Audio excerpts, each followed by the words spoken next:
Next point आपल्याला बघायचं आहे 12th नंबरच्या चॅप्टर मध्ये magnetic material, that is magnetic potential energy. Magnetic potential energy आपण या ठिकाणी डिस्कस करणार.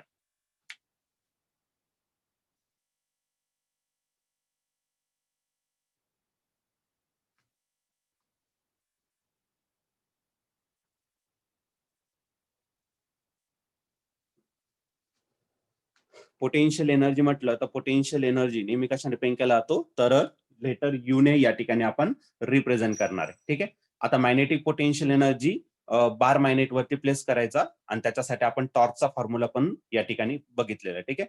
The energy store Wien dipole is rotating in that magnetic field. तर त्यासाठी आपण एक फॉर्म्युला पण घेतलेला आहे. बघा आपल्याला वर्डन जर घेतलं लिनियर फॉर्म मध्ये, कशामध्ये तर लिनियर फॉर्म मध्ये, तर वर्डनचा फॉर्म्युला काय असतो, तर it is a force into displacement. Right ना. डीएसआर काय घेतला तर मी डिस्प्लेसमेंट घेतला. आता समजा या ठिकाणी हे झालं तुमचं काय तर वर्क डन झालं इन टर्म्स ऑफ लिनियर, आणि तुम्हाला पूर्ण घ्यायचं असेल तर इंटिग्रेशन त्या ठिकाणी घ्यावं लागेल. आणि तेच जर तुमची कॉईल काय होत असेल किंवा मॅग्नेट जो रोटेट होत असेल, तर त्या केसमध्ये रोटेशनल मोशन होणार. हे झालं लिनियर मोशन साठी. आता आपल्याला रोटेशनल मोशन साठी घ्यायचं. मग रोटेशनल मोशन साठी वर्डन जो असणार तो काय असणार, तर वर्डन इज इक्वल टू फोर्सला इक्विव्हॅलंट क्वांटिटी रोटेशनल मोशन मध्ये काय असतं, तर टॉर्क असते. मग टॉर्क घेतलं बरं का नाही. आणि या ठिकाणी काय होणार, तर डिस्प्लेसमेंट होणार आहे, पण या लिनियर डिस्प्लेसमेंट या ठिकाणी घ्यावं लागेल आपल्याला अँग्युलर डिस्प्लेसमेंट. मग वर्डनचा formula in rotational motion it is integration of torque into D theta. हा काय असणार तर तुमचा वर्डनचा फॉर्म्युला असेल. ठीक आहे. तर आपण त्या फॉर्म्युल्यावरून या फॉर्म्युल्यावर, कारण की कॉईल तुमची काय होणार, तर बार मॅग्नेट जो आहे तो काय होणार, तर युनिफॉर्म मॅग्नेटिक फील्ड मध्ये रोटेट होणार आहे. आता याला कसं रोटेट करायचं त्याच्यावरती पण डिपेंड असणार आहे. If you rotate that magnet in clockwise direction, तर त्यासाठी वेगळं असणार, आणि अँटी क्लॉकवाईज डायरेक्शन रोटेट केलं तर त्यासाठी हे इक्वेशन वेगळ्या प्रकारे असणार. तर सध्या आपण काय करू, तर जनरल घेऊ. नॉर्मली आपण कॉईल या पद्धतीने रोटेट होती त्याचा विचार करू. ठीक आहे.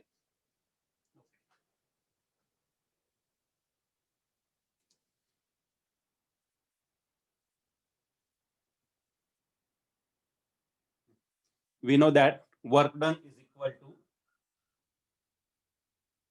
इंटिग्रेशन ऑफ, तर रोटेशन मोशन होणार आहे म्हणून इंटिग्रेशन ऑफ काय असेल तर टॉर्क इंटू काय असेल तर डी थिटा असेल. Okay. Torque is the torque माहिती आहे तुम्हाला, रोटेशनल मोशन मध्ये टॉर्क घेत असतो, आणि अँग्युलर डिस्प्लेसमेंट डी थिटा घ्यावं लागेल. लास्ट लेक्चरला आपण टॉर्कचा फॉर्म्युला घेतलेला आहे, तो फॉर्म्युला आपण या ठिकाणी काय करू, तर पुट करून टाकू. ठीक आहे. मग आता टॉर्क जर पुट केला तर टॉर्कची जी व्हॅल्यू असणार आहे तर ती घेतली होती आपण M B sine theta. Right ना. M B sine theta. M is the magnetic dipole moment and B असे तुमचं magnetic field, uniform magnetic field, आणि इंटू असणार तुमचं साइन थिटा, आणि हा झाला तुमचा d theta. Okay. Integration with respect to theta.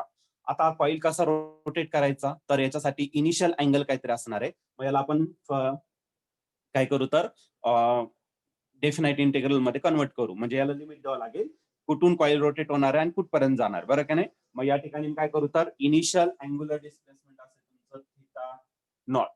Theta naught is the initial angular displacement and final angular displacement is represented by letter theta. Theta ने आपण त्याला रिप्रेझेंट केला. M is the magnetic dipole moment, आणि बार magnet एकदा का तुम्ही fix केला then its magnetic dipole moment remains same. Right. म्हणजे हा कॉन्स्टंट आहे. B is nothing but the uniform magnetic field. Uniform म्हणजे त्याची प्रत्येक पॉइंटला त्याचा मॅग्निट्यूड अँड डायरेक्शन सेम असणार. That means this both terms are constant. Therefore, take this both term out of the integration. इंटिग्रेशनच्या बाहेर काढून घेऊ. M B integration from theta nought to theta, आणि या ठिकाणी राहिलं sine theta into D theta. Okay. आता साइनचं जे इंटिग्रेशन असतं ते असतं मायनस कॉस थिटा असतं. राईट. मग M B integration of sine theta is minus cos theta. And limit कुठून घ्यायचं, limit from theta 0 to theta. Put करताना आधी काय करत असतो, आधी आपण अप्पर लिमिट पुट करत असतो, मायनस करून काय करणार, तर लोअर लिमिट आपण या ठिकाणी पुट करणार आहे. Okay. Minus upper limit theta is replace bye upper limit, तो काय असेल तर थिटाच असेल. म्हणजे काय आला तर मायनस कॉस थिटा मायनस, आणि परत हा मायनस कॉस असणार तर थिटा 0 असेल. बरं की नाही. तर या पद्धतीने हा मायनस आणि मायनस काय होणार आहे, प्लस होऊन जाणार, बरोबर की नाही. मायनस आणि मायनस बिकम प्लस.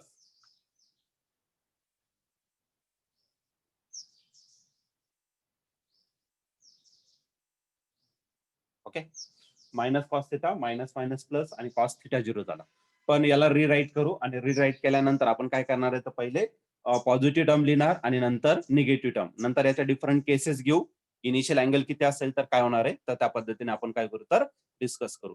बघा मग आता पुढे काय करायचं आपल्याला, दिस work done.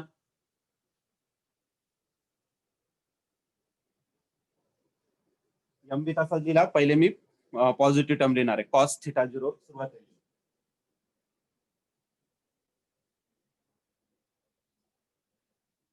Minus cos theta. Okay, मग work done is equal to M B cos theta 0 minus cos theta. हे झालं तुमचं वर्डनचा फॉर्म्युला. बस this work done is store in terms of energy and that energy is nothing but the magnetic potential energy. It is represented by U according to law of conservation of energy.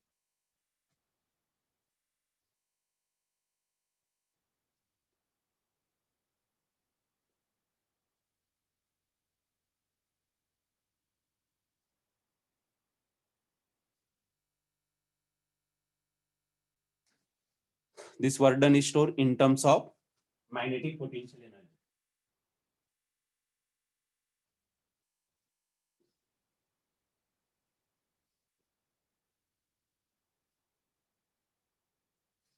Okay, work done कशामध्ये store होणार आहे, in terms of potential energy, magnetic potential energy, and that should be represented by U. मग जो W दिसणार त्याच्या जागी काय टाकणार, तर मी यू या ठिकाणी रिप्लेस करतो.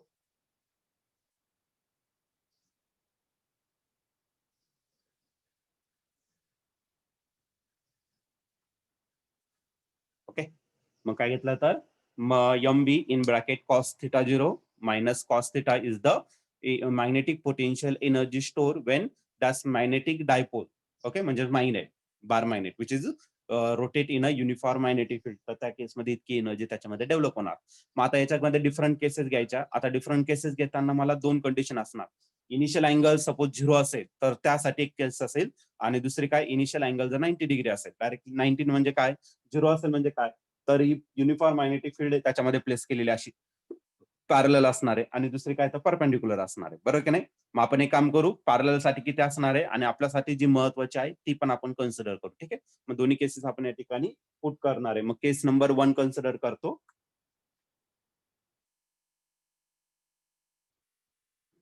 Case number 1, if initial angle is 0 degree.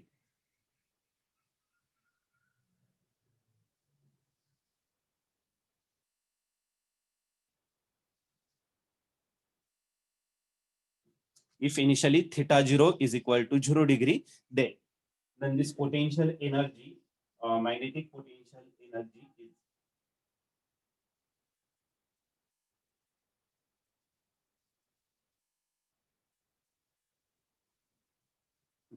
cos 0 degree is 1. Okay, मग या ठिकाणी काय भेटणार तर u is equal to mb and this cos 0 degree is 1.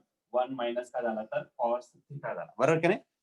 तर ही झाली पोटेन्शियल एनर्जी. जर इनिशियली तो पॅरलल असेल तर, युनिफॉर्म मॅग्नेटिक फील्डला पॅरलल असेल तर इतक्या प्रमाणात एनर्जी त्याच्यात स्टोर होणार. आणि जर तो परपेंडिक्युलर असेल initially, okay, then theta 0 is equal to 90 degree. मग त्यासाठी एक जनरल फॉर्म्युला येईल. तर ती केस नंबर आपली सेकंड होणार. ठीक आहे, तर केस नंबर सेकंड पण मी लिहून देतो, 2च मिनिटं फक्त, पेन बदलतो. Case number second, if theta initial angle theta is equal to 90 degree, तर त्या केसमध्ये काय होईल.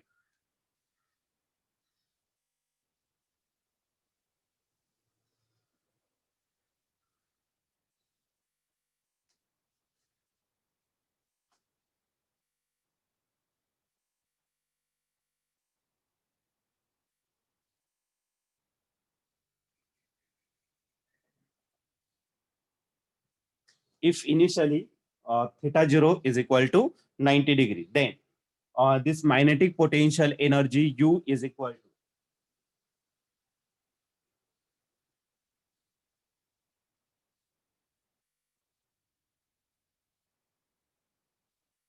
cos 90 degree. cos 90 डिग्री असणार आहे 0, म्हणजे राहिला फक्त मायनस cos थिटा. ओके,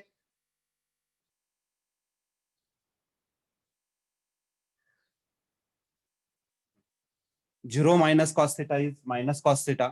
मग हे जे स्टँडर्ड इक्वेशन भेटेल ते काय भेटेल तर minus M B sine theta. मग मी डायरेक्ट लिहितो. ठीक आहे.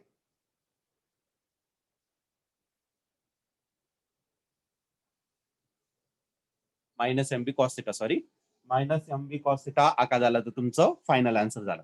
पण बघा मोस्टली जर तुम्ही ऑब्झर्व केलं ना तर हा uniform magnetic field, suppose this is uniform magnetic field, आणि याच्यामध्ये जो पण मॅग्नेट प्लेस करणार आहे तो इनिशियली तुमचा असाच राहणार आहे. म्हणजे कसा असणार तर परपेंडिक्युलर असणार, बरं की नाही. आणि त्या केसमध्ये मग आपल्याला मॅग्नेटिक फील्ड फाइंड करायचं, टॉर्क ऍक्ट करायचं याच्यावरती. जर तो पॅरलल असेल तर त्याच्यावरती मिनिमम टॉर्क ऍक्ट होत असतो, म्हणून आपण पॅरलल सहसा कन्सिडर करणार नाही. म्हणजे इनिशियली आपला अँगल कसा पाहिजे तर इनिशियली आपला अँगल 90 डिग्री पाहिजे, बरं की नाही. म्हणजे हा स्टँडर्ड फॉर्म्युला तुमचा एनर्जीचा असू शकतो minus M B cos theta. Okay. जसं इलेक्ट्रिक फील्ड मध्ये तो का असणार तर मायनस मॅग्नेटिक डायपोल मोमेंटच्या जागी electric PE cos theta, right ना. मायनस पीई कॉस थिटा हे आपण इलेक्ट्रोस्टॅटिक मध्ये ऑलरेडी स्टडी केलेलं आहे. आता याच्यात परत डिफरंट केसेस घ्यायचे आपल्याला. आज थिटा, आता आपल्याला ही कंडिशन तर घ्यायचं नाही, केस नंबर सेकंड. आता केस नंबर सेकंड फर्स्ट नाही घ्यायचं. केस नंबर सेकंड मध्ये सपोज या थिटाच्या व्हॅल्यू आपण डिफरंट पुट केल्या. ओके. समजा कॉइल रोटेट होते तुमचं आणि फायनली तो 0 डिग्री झाला. 90 डिग्री पासून तो कुठं आला तर 0 डिग्री. आणि नंतर परत रोटेट केला म्हणजे किती ना तर 0 डिग्री झाला, नंतर परत 90 डिग्री आणि परत काय करू तर आपण 180 डिग्री. ठीक आहे. असं कॉइल जर रोटेट केली आतमध्ये तर ते कशा प्रकारे वर्क करणार, किती एनर्जी देणार आहे, तर आपण त्या 3 केसेस या ठिकाणी डिफरंट केसेस परत या ठिकाणी डिस्कस करू. मग सब सब केसेस असतील ए बी सी, अशा आपण 3 केसेस या ठिकाणी डिस्कस करू.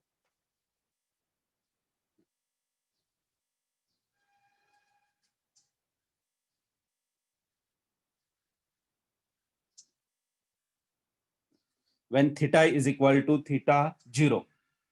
Okay. Then when theta is equal to theta 0, then u is equal to minus mb and this is cos 0 degree. Okay. आज टाकायचं आपलं minus M B cos 0 degree. Cos 0 degree किती असणार तर 1 असेल. मग हा जो एनर्जी भेटला तो भेटेल मायनस एम बी भेटेल, बरोबर की नाही. आता बघा म्हणजे दोन हे जे आले युनिफॉर्म मॅग्नेटिक फील्ड फायनली तो कसा आहे तर पॅरलल आहे, बरोबर की नाही. मग फायनली पॅरलल जर असेल तर हा मायनस एम बी आहे. मायनस म्हटल्यावरती तो मिनिमम असेल, बरोबर की नाही. मग when this bar magnet is parallel to the magnetic field. Okay. When M and B, आता 90 डिग्री म्हणजे दोन्ही पॅरलल आहे. ओके.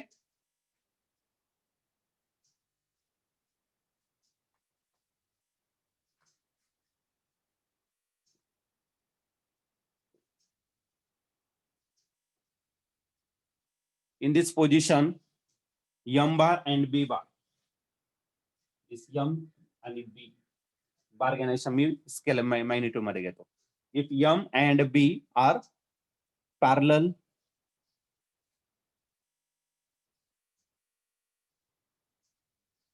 बरं का. 0 डिग्री म्हटलं तर काय पॅरलल. ओके. पॅरलल जर असेल then it possesses minimum potential energy.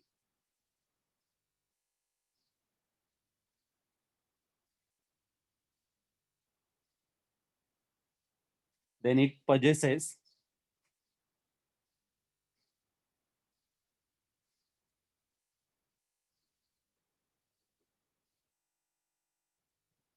minimum which energy? Minimum magnetic potential energy. Minimum magnetic potential energy.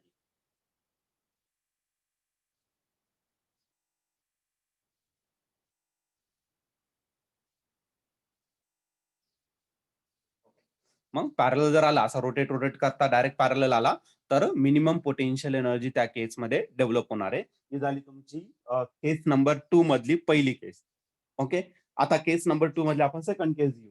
समजा हा रोटेट होतोय आणि परत त्याला कसं झालं तर रोटेट होता होता पॅरलल झाला आणि परत रोटेट झाला म्हणजे 90 डिग्री तयार करतो, बरोबर की नाही. मग when theta is equal to 90 degree किंवा 270, तुम्हाला जितकं घ्यायचं तेवढं घेऊ शकता. ठीक आहे. 90 डिग्री घेऊ आपण.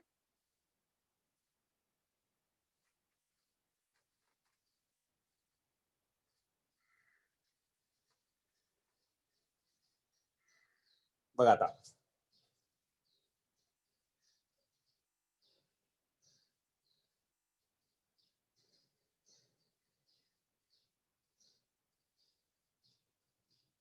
when theta is equal to 90 degree, then this potential energy, magnetic potential energy काय असणार ते आपण या ठिकाणी डिस्कस करू.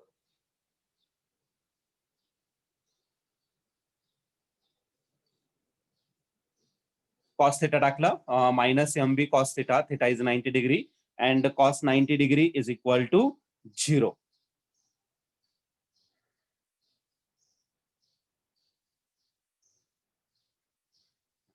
म्हणजे जी पोटेन्शियल एनर्जी आहे, मॅग्नेटिक पोटेन्शियल एनर्जी ती किती भेटली तर 0 भेटली. ठीक आहे.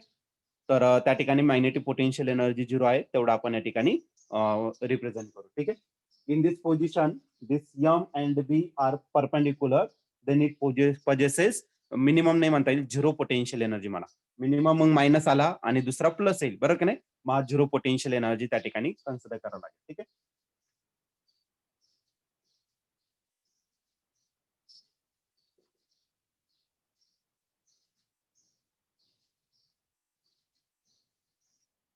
In this position, M and B are perpendicular.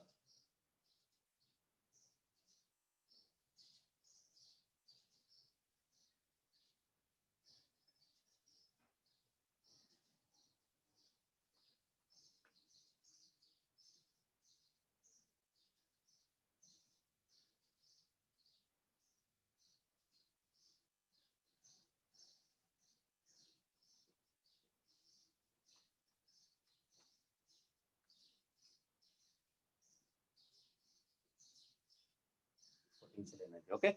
तर जेव्हा परपेंडिक्युलर असेल तर 0 पोटेन्शियल एनर्जी त्याच्यामध्ये असणार आणि थिटा जर डायरेक्टली 0 डिग्री घेतला तर मिनिमम पोटेन्शियल.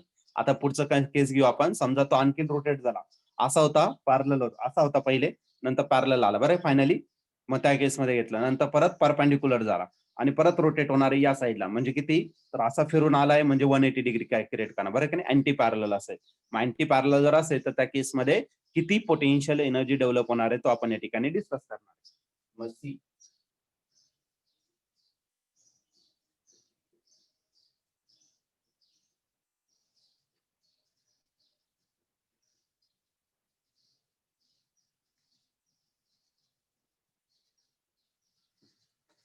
कॉस 180 डिग्री असणार आहे -1,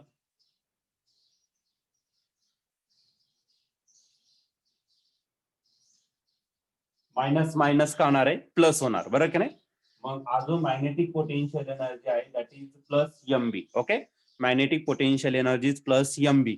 आता प्लस असेल तर मग स्टेटमेंट लिहायचं तुम्हाला. In this position M and B are anti parallel. Okay. Anti parallel, then it possesses मिनिममच्या जागी फक्त तुम्हाला काय करायचं तर मॅक्झिमम. सेम स्टेटमेंट इथं रिपीट करा. ओके. सेम स्टेटमेंट रिपीट करा.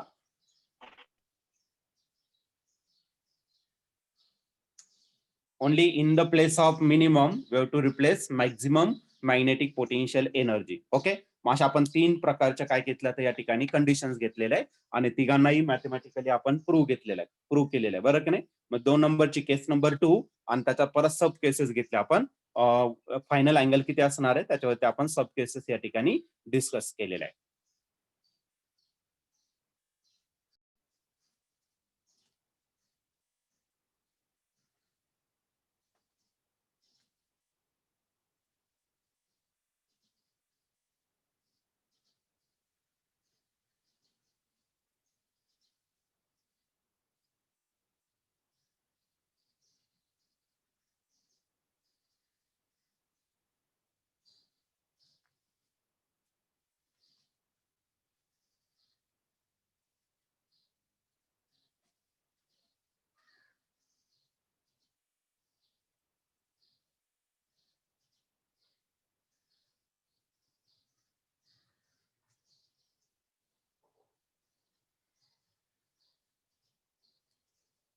बघा, graphical representation of magnetic potential versus angular position of A magnet. Okay. Angular position आणि याच्यामधला आपण जे मॅथमॅटिकली आता रिप्रेझेंट केलेलं आहे त्याला एक काम करू, टॅब्युलर फॉर्म मध्ये कन्वर्ट करू. ओके. एकदा टेबलच्या फॉर्म मध्ये आलं तर तुम्हाला तो ग्राफिकली रिप्रेझेंट करणं सोपं होऊन जाईल. ठीक आहे. मग सर्वात पहिले मी काय करणार तर पहिला जो रो आहे तो घेणार आहे पोटेन्शियल एनर्जीसाठी, मॅग्नेटिक पोटेन्शियल एनर्जी. आणि सेकंड जो रो असणार आहे तो घेणार आहे आपण अँग्युलर, किंवा उलट करा, अँग्युलर पहिले घ्या, नंतर मॅग्नेटिक पोटेन्शियल एनर्जी घ्या. ठीक आहे, मग मी अँग्युलर पोझिशन घेतो पहिले.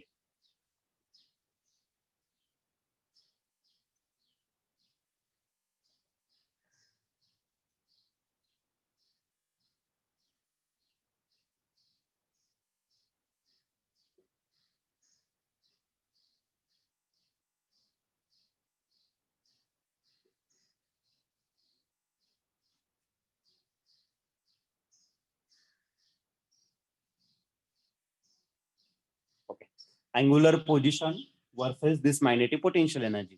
समजा पहिला जो अँगल घेतला आपण 0 डिग्री घेतला, राईट. फायनल जो अँगल घेतला तो 0 घेतला, आणि जी मॅग्नेटिक पोटेन्शियल एनर्जी आहे ती भेटली -mb.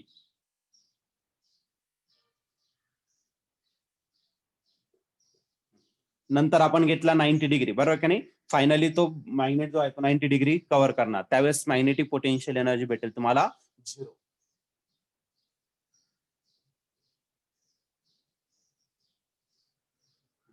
180 साठी भेटेल तो +mb. आता बघा, हा पॅटर्न जो आहे तो कंटिन्यू रिपीट होणार. मग 0 साठी -mb असेल तर आता परत 90 डिग्री ऍड करू, म्हणजे 27 किती होणार, तर 270 होणार, बरोबर की नाही. मग 270 साठी परत 0 भेटेल, आणि त्याच्यानंतर परत 360 केला तर परत -mb भेटेल, बरोबर की नाही. मग या प्रकारे तो पॅटर्न कंटिन्यू. आपण एक काम करू, 360 पर्यंत घेऊन टाकू. 9 चा टेबल या ठिकाणी, 9 टू 80, एक 9 3 जा किती, तर 27.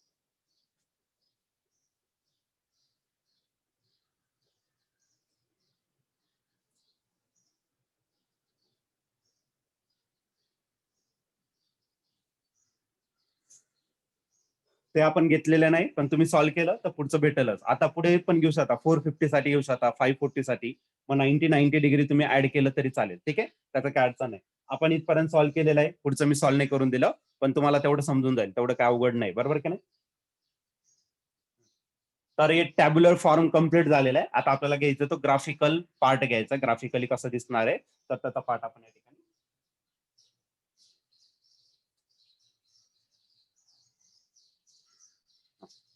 तर मी वाय ऍक्सिस घेतलं, अँड वाय ऍक्सिस वरती मी काय घेणार, तर magnetic potential energy, and magnetic potential energy is represented by letter U. या ठिकाणी यू घेतला. अँग्युलर पोझिशन तो फायनल अँगल असेल, दॅट इज थिटा, बरं की नाही. मग एक्स ऍक्सिस वरती मी काय घेणार, तर थिटा घेणार. ओके, आता एक काम करा, याला काय करा, इक्वल पार्ट्स मध्ये काय करा, तर डिवाइड करा. हा जेवढा गॅप घेतलेला आहे, सेम दुसरा गॅप घ्यायचा.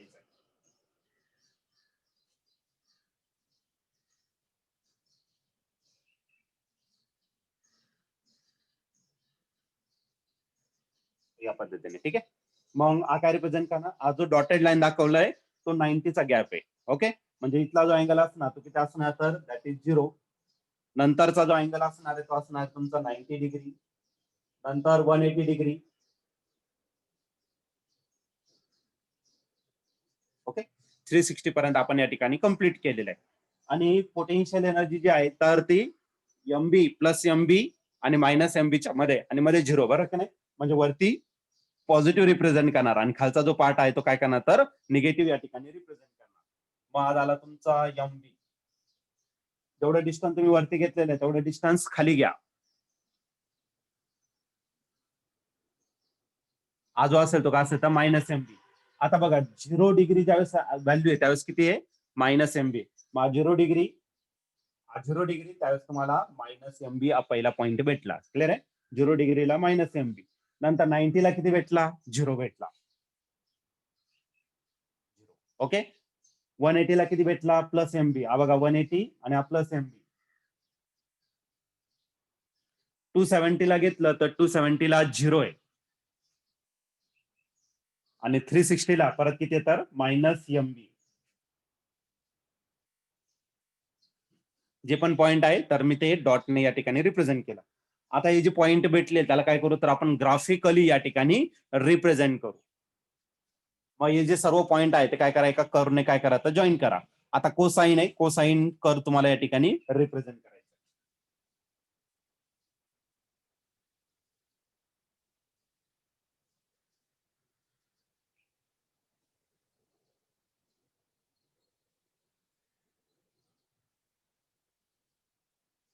ओके,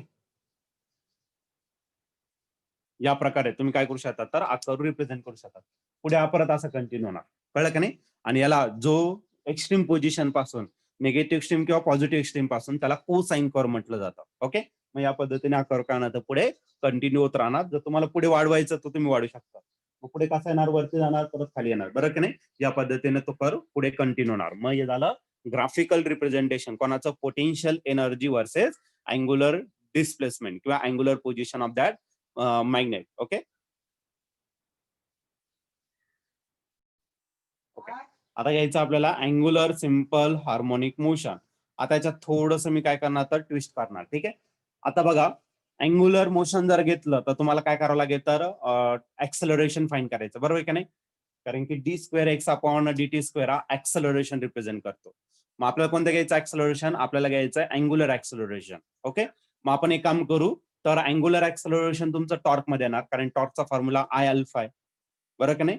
टॉर्कचा फॉर्म्युला काय, तर आय अल्फा. आपण जो फाइंड केलेला तो एम बी साइन थिटा तो आहेच, पण रोटेशनल डायनामिक मध्ये आपण टॉर्कचा फॉर्म्युला फाइंड केलेला आहे आय अल्फा म्हणून. त्या दोघांचा आपण या ठिकाणी युज करू, त्याच्यावरून अल्फा भेटेल आणि अल्फाला आपण याच्यामध्ये अँग्युलर डिस्प्लेसमेंट मध्ये रिप्रेझेंट करू शकतो. ठीक आहे, मग सर्वात पहिले आपण काय करू, तर टॉर्क या ठिकाणी फाइंड करू. ठीक आहे,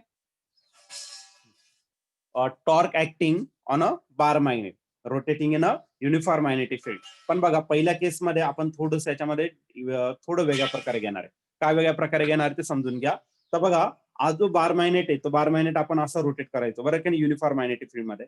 आता याला काय करायचं, अपोजिट साईडला आपण रोटेट करू, म्हणजे anti clockwise direction. If magnet is rotating in anti-clockwise direction in a uniform magnetic field. तर त्या केसमध्ये जो टॉर्कचा फॉर्म्युला आलाय, टॉर्कचा फॉर्म्युला काय आलाय, एम बी साइन थिटा. आपण काय करू, तर minus M B sine theta करू, कारण तो अपोजिट साईडला चाललेला, विरुद्ध दिशेला. आता मायनस काय घ्यायचं, तर ते पण तुम्हाला पुढे डेरिव्हेशन मध्ये लगेच समजून जाईल. मायनस मध्ये काय, ऍक्च्युली प्लस मध्ये पण ते क्लॉकवाईज असेल, आपण उलट्या डायरेक्शन रोटेट करू, anticlockwise direction. Then torque acting is equal to minus M B sine theta. Okay, तर ते आपण या ठिकाणी डिस्कस करू. इफ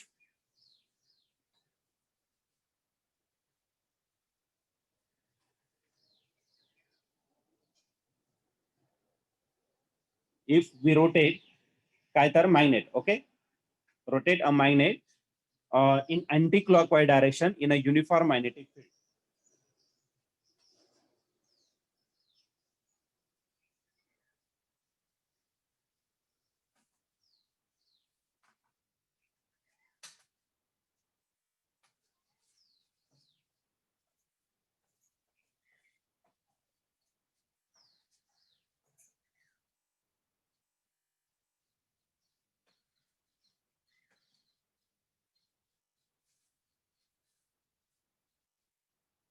Okay, statement लिहिलेलं आहे.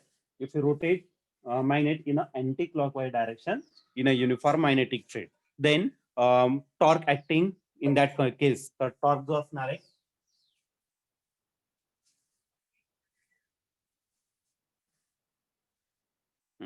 Actually टॉर्कचा formula M B sine theta आहे, बरोबर की नाही?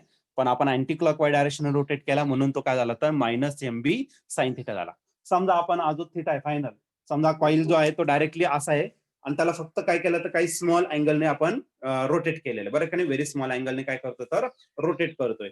व्हेरी स्मॉल अँगलने जर रोटेट केला, if theta is very small, then sine theta is nearly equal to theta. Okay, तर ती पण कंडिशन आपण या ठिकाणी पुट करून टाकू. If angular displacement when the angular displacement theta is very small,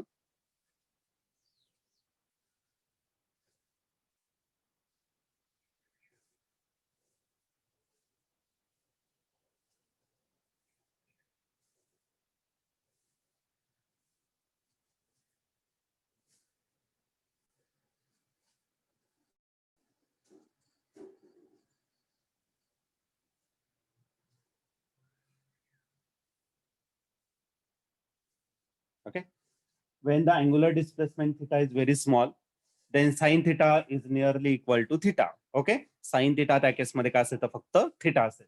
म्हणजे व्हॅल्यू आपण वरच्या इक्वेशन मध्ये पुट करून टाकू. ओके,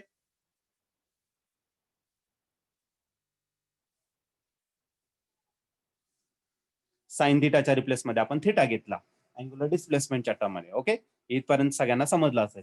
पण बघा आपण रोटेशनल डायनामिक मध्ये टॉर्क फाइंड केलाय, कारण की आपल्याला अँग्युलर सिंपल एसएचएम घ्यायचा म्हणजे अल्फा लागणार आहे, बरोबर की नाही. आणि अल्फा टॉर्क मध्ये आहे जे आपण याच्या आधीच्या चॅप्टर मध्ये स्टडी केलेलं आहे, बरोबर की नाही. कशामध्ये तर रोटेशनल डायनामिक मध्ये आपण स्टडी केलेलं आहे, ती व्हॅल्यू आपण इथं पुट करू शकतो. ठीक आहे. In place of torque we have to replace I alpha.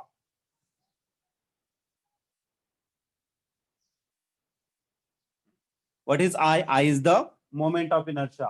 What is alpha? Alpha is angular acceleration. Right now?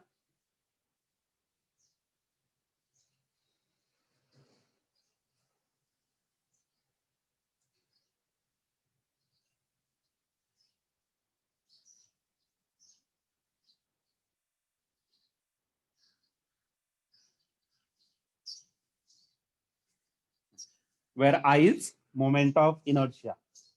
चला लक्ष द्या इकडे. आता आता फक्त आपल्याला अल्फाच लागतोय. आ इकडे काय मल्टिप्लाय, इकडे काय करून घ्या, डिवाइड करून टाका. ठीक आहे.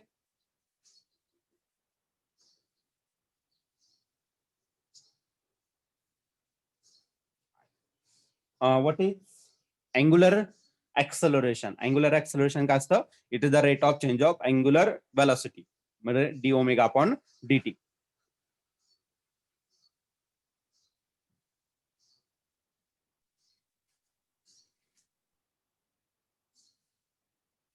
ओके, हे झालं तुमचं alpha.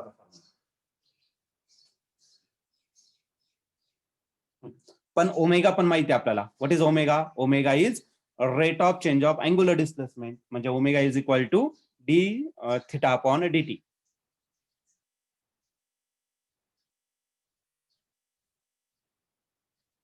D theta upon D T. मग हा डी डी टी तसाच लिहिला. And omega, omega is replace by D theta upon D T.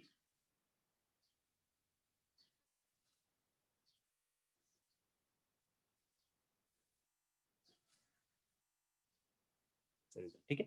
आणि पुढे आता याला सॉल्व्ह करायचं. D into D D square theta divided by D T square. Okay, मग या पद्धतीने आपण काय करू शकतो तर एसएचएम घेऊ शकतो. अजून थोडंसं लिहिणं बाकी आहे, आपण एक काम करू, एवढं तुम्ही समजून घ्या, त्यानंतर पुढचा पार्ट आपण इथंच लिहून टाकू. ठीक.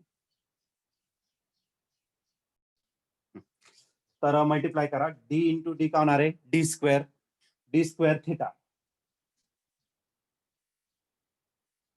आणि हा dt इंटू dt काय होणार आहे? dt स्क्वेअर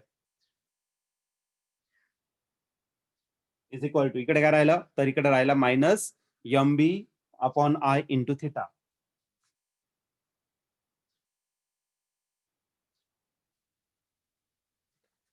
ओके, मग एक जे आहे काय तर डिफरन्शियल इक्वेशन आहे. कशाचं तर angular simple harmonic motion SHM. Okay,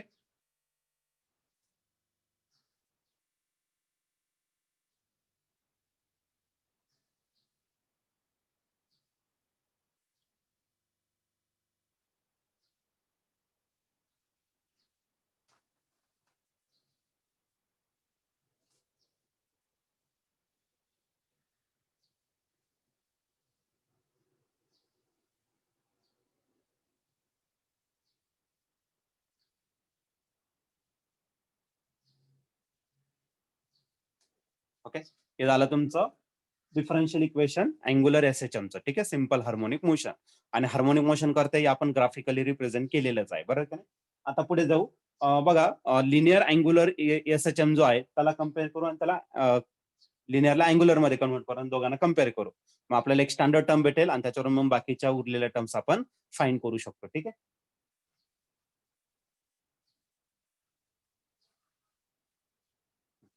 But standard angular angular SHM is.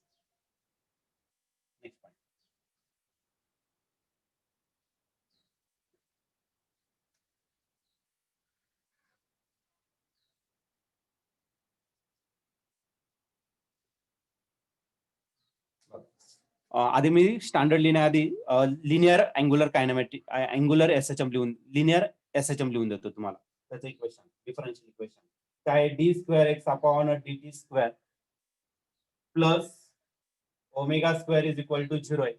मग एक काम करा, प्लस इकडे मायनस करून घ्या, तसंही चालेल. मग दुसरं इक्वेशन काय असेल तर डी स्क्वेअर एक्स अपॉन बरोबर की नाही. D square X upon D T square is equal to minus omega square X राहील. बरोबर की नाही. आता हे बघा, याला जर घेतलं तर एक्सच्या जागी मी काय करणार आहे, थिटा कन्सिडर करणार. बरोबर की नाही. तो काय असणार तर D square theta upon D T square. Time linear आणि अँग्युलर मध्ये सेमच असतो. म्हणजे काय केलं, D square theta upon D T square equal to minus omega square X. Omega angular velocity आहे आणि अँग्युलर वेलॉसिटी अँग्युलर मध्ये चेंजेस होणार नाही. बरोबर की नाही. मग फक्त एक्सच्या जागी मला काय करावं लागेल तर थिटा करावं लागेल. मायनस ओमेगा स्क्वेअर एक्स हे झालं तुमचं standard differential equation. Differential equation of S H M, angular S H M. कळलं का नाही. आता बघा, तर मी सुरुवातीला तो अँटी क्लॉकवाईज डायरेक्शन रोटेट केला का, कारण की बघा इथं मायनस आहे नाही, इथं मायनस आहे. मग मायनस मध्ये तुम्ही गडबड करणार नाही म्हणून मी क्लॉकवाईज न रोटेट करता तो अँटी क्लॉकवाईज केला. मग टॉर्कच आपला मायनस आला, म्हणजे आपल्याला एक स्टँडर्ड इक्वेशन या ठिकाणी भेटेल. मग याला आपण कम्पेअर करू.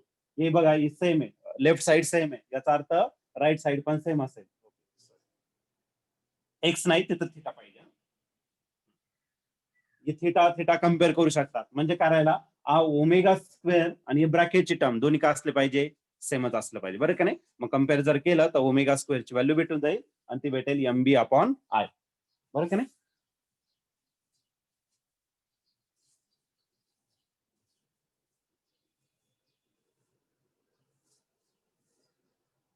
बाय कम्पेअरिंग विगे सांगा.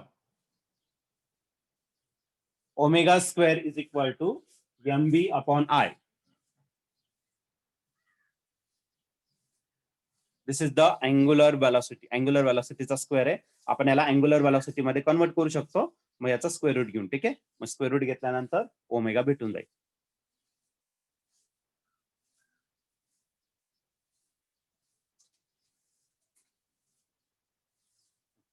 Taking square route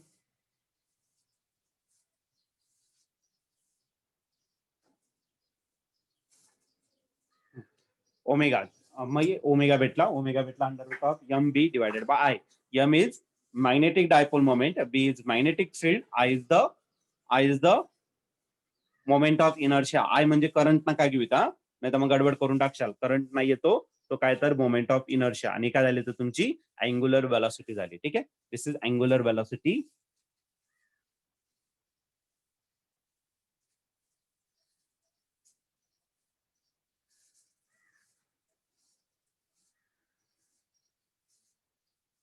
angular velocity आपण या ठिकाणी कम्प्लीट केली.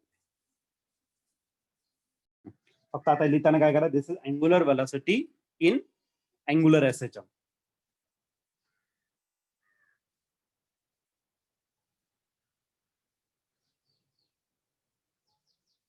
अँग्युलर वेलॉसिटी आहे, अँग्युलर वेलॉसिटी आहे अँग्युलर एसएचएम मध्ये. ठीक आहे.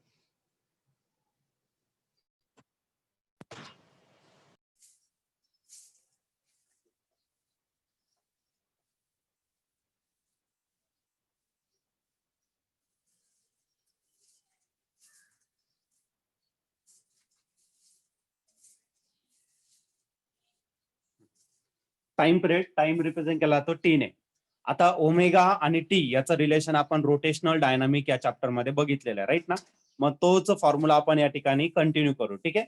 मग टी आणि ओमेगा मधलं रिलेशन आपण या ठिकाणी डिस्कस करू, डायरेक्ट करू. ठीक आहे.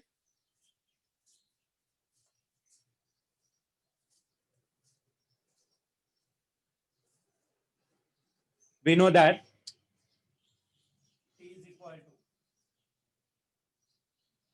T is equal to 2 pi upon omega, right ना. T is equal to 2 pi upon omega आपण रोटेशनल डायनामिक या चॅप्टर मध्ये स्टडी केलेला आहे. आता 2 पाय जो आहे तो सेपरेट करून घेऊ, म्हणजे राहील आपल्याला 1 अपॉन ओमेगा.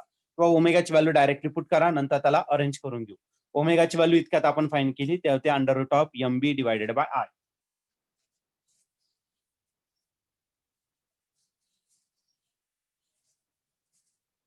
राईट ना. Omega is equal to under root of M B divided by, या ओमेगाच्या जागी ती रिप्लेस करा.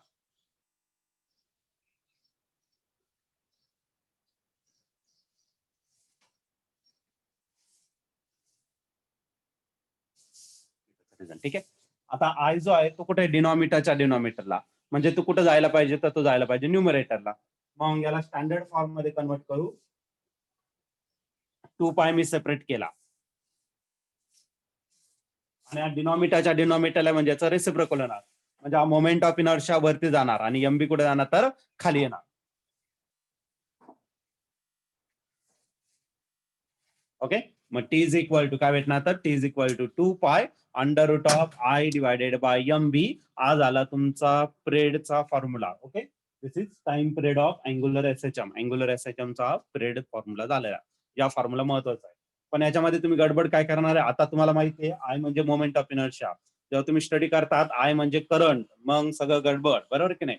तर करंट काही घेऊ नका, तिथं मोमेंट ऑफ इनर्शिया आहे तेवढं लक्षात ठेवा, कारण आपण रोटेशनल आणि लिनियर या दोघांना कम्पेअर करून आता हे डेरिवेशन या ठिकाणी कम्प्लीट केलेलं आहे. मग रोटेशन मध्ये आय आपण मोमेंट ऑफ इनर्शिया साठी घेत असतो. ओके, तर आय म्हणजे करंट असं समजू नका, करंट पण आपण आय ने रिप्रेझेंट करतो, मोमेंट ऑफ इनर्शिया देखील आय नेच रिप्रेझेंट केला जातो.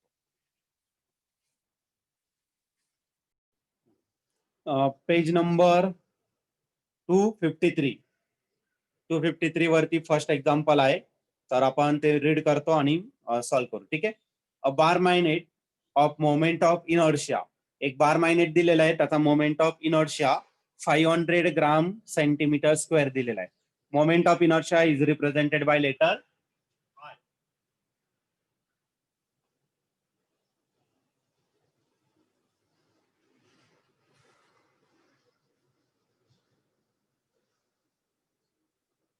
ओके, तर मोमेंट ऑफ इनर्शिया दिलाय तो आय ने रिप्रेझेंट केला आणि तो दिलेला आहे 500 ग्राम सेंटीमीटर स्क्वेअर.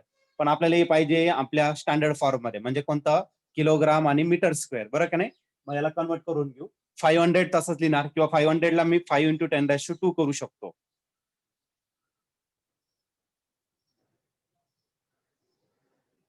1 ग्राम म्हणजे किती किलोग्राम तर 10⁻³ किलोग्राम. 1 सेंटीमीटर म्हणजे किती मीटर 10⁻², त्याचा स्क्वेअर करायचा.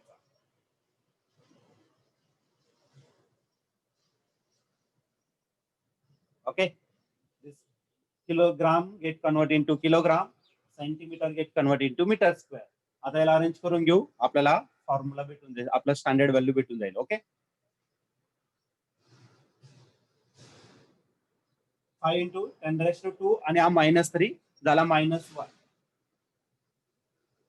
आणि हा 10⁻² त्याचा स्क्वेअर करायचा, म्हणजे 10⁻⁻⁴ होणार.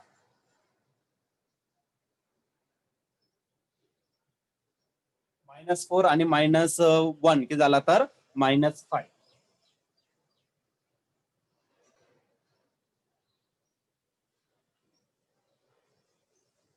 झाला moment of inertia in standard form. Okay, standard form मध्ये आपण मोमेंट ऑफ इनर्शिया घेतलेला आहे. मेक्स 10 ऑसिलेशन पर मिनिट, एका मिनिटामध्ये 10 ऑसिलेशन कंप्लीट करतो. The number of oscillation completed per unit time is called as frequency, आणि तो रिप्रेझेंट केला जातो एन ने, म्हणजे तुम्हाला दिलेला आहे एन फ्रिक्वेन्सी. ओके, आणखी दिलाय तर 10 ऑसिलेशन पर मिनिट.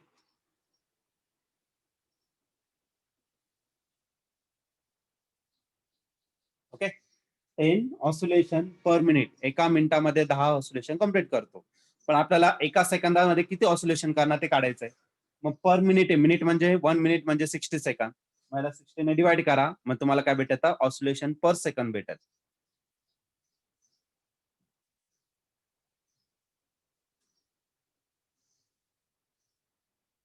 ऑसिलेशन पर सेकंड, 0 गेट कॅन्सल, म्हणजे हा राहिला 1/6 राहिला.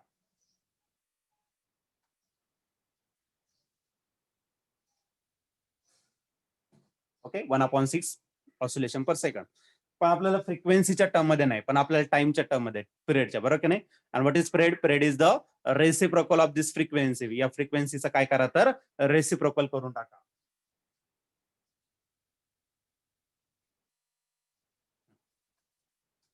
T is equal to 1/n आणि 1/6 याचा रेसिप्रोकल होणार, म्हणजे 6 होणार. मग टाइम किती झाला तर 6 सेकंद झाला, बरं की नाही. मग एक ऑसिलेशन कंप्लीट करायला त्याला 6 सेकंद लागतील, बरं की नाही. मग एका मिनिटामध्ये त्याला 10 ऑसिलेशन कम्प्लीट होईल असा त्याचा अर्थ झाला. मग एका ऑसिलेशन साठी आपल्याला टाइम लागत असतो, तर तो आपण या ठिकाणी फाईंड केलेला. पुढे 10 oscillation per minute in a horizontal plane. What is the magnetic moment? Magnetic dipole moment म्हणजे एम फाईंड करायचा, small M. If horizontal component of Earth's magnetic field is 0.36 gauss, तर 0.36 गॉस दिलेला आहे. गॉसचं कन्वर्जन आपल्याला Tesla मध्ये करावं लागेल. मग तुम्हाला बी दिलेला आहे 0.36 गॉस दिलेला आहे. Okay, 0.36 Gauss. हा, गॉसचं कन्वर्जन टेस्ला. तर आपण याच्या आधीच्या चॅप्टर मध्ये गॉस आणि टेस्लाचं रिलेशन सांगितलेलं आहे. 1 gauss is equal to 10⁻⁻⁴ tesla असतो. पुट करून टाकायचं 0.36 इंटू 10⁻⁻⁴ टेस्ला. हे सर्व स्टँडर्ड फॉर्म मध्ये आपण कन्वर्ट केलेलं आहे. बस इथपर्यंत दिलेलं आहे तुम्हाला. आणि तुम्हाला काय फाईंड करायचं? तुम्हाला फाईंड करायचं आहे मॅग्नेटिक डायपोल मोमेंट म्हणजे स्मॉल एम या ठिकाणी फाईंड करायचं.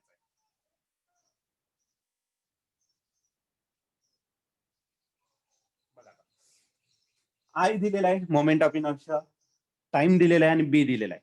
मग आपण आता टाइमचा इतका फॉर्म्युला फाईंड केला, तोच फॉर्म्युला या ठिकाणी आपण यूज करू सोल्युशन साठी. ठीक आहे.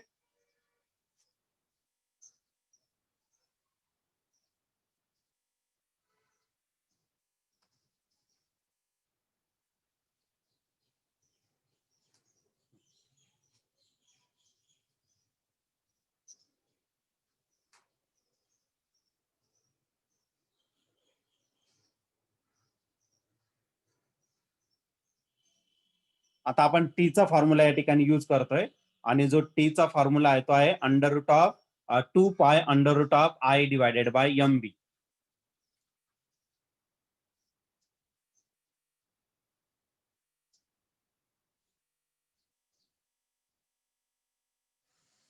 बघा आता काय एकदम सिंपल आहे. पण आपल्याला शोधायचं काय? एम शोधायचं. पण एम कुठे आहे? स्क्वेअर रूट मध्ये. मग एक काम करा, पहिले याचं स्क्वेअरिंग करून घ्या. ओके,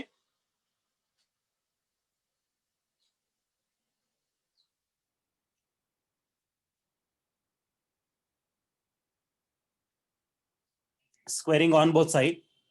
याचा स्क्वेअर केला तर टी स्क्वेअर, 2 स्क्वेअर 4 होणार, पाय स्क्वेअर आणि हा square root cancel.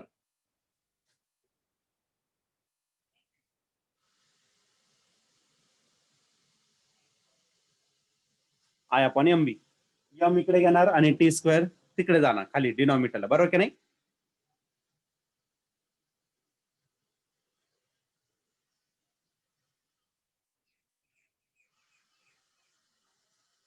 Four pi square I divided bye T आणि टी स्क्वेअर आणि बी झाला. ठीक आहे. आता 4 माहिती आहे तुम्हाला, पायची व्हॅल्यू 3.142. आय सॉल्व्ह केलेला आपण इथं. ओके, टाइम तो पण दिलेला आहे 6 दिलेला आहे आणि बी ते पण दिलेलं आहे. ओके, सर्वच व्हॅल्यू तुम्हाला दिलेलं आहे. आता तुमचं काम आहे याच्यात पुट करा आणि सॉल्व्ह करा. काय आन्सर येतं ते बघा.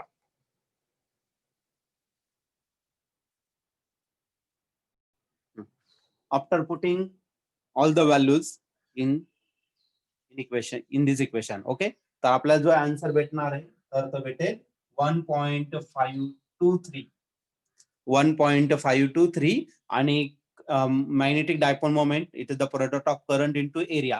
Current ampere, area metre square. मग याचं युनिट असेल ampere metre square. Okay, ampere metre square हे त्याचं युनिट झालं.